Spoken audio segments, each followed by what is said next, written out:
Unnao rape case Uttar Pradesh का एक ऐसा केस था जिसमें एक 17 साल की लड़की को नौकरी के बहाने दीप सिंह सिंगार के पास ले जाया जाता है, ये बोल के कि वो तुम्हें नौकरी दिलवा सकते हैं। और फिर वो एमएलए और कुछ लोग मिलकर 4 जून 2017 को उस लड़की के साथ गैंग रैप करते हैं और लड़की को धमकी भी देते हैं कि अगर तुमने किसी से बताया तो तुम्हारे पूरे परिवार और पूरे खानदान को खत्म कर देंगे। तो डर के लड़की किसी से बताती नहीं है और फिर 11 जून 2017 लड़की को उसकी पड़ोसन जॉब का झांसा देकर कानपुर ले जाती है और वहाँ फिर उसके साथ रेप किया जाता है और फिर उस लड़की को 60,000 में दूसरे आदमी को बेच दिया जाता है।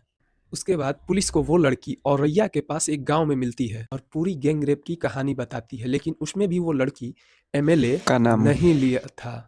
फिर 17 अगस्त 2017 को लड़की एक लेटर लिखती सीएम योगी आदित्यनाथ को, जिसमें वो कुलदीप सिंह सिंगार के बारे में बताती उसने जॉब का झांसा देकर लड़की का रेप किया।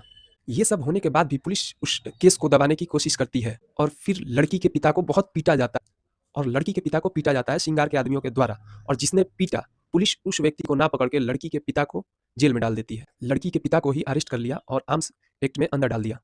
उसके बाद लड़की को कुछ समझ नहीं आ रहा था कि ये हो क्या रहा है, इसीलिए वो योगी आदित्यनाथ के घर के बाहर अपने आप को आग लगाने की कोशिश करती है, जिसके बाद मीडिया इस न्यूज को कवर करती है और उसके एफआईआर को लिखा जाता है।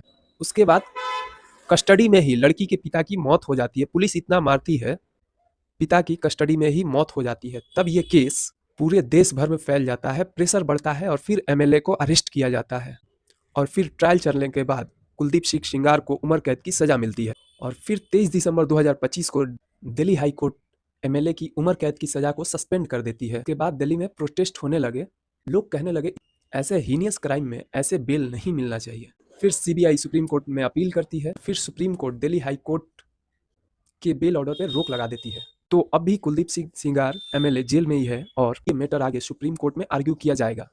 तो ये था पूरा उन्नाव रेप केस।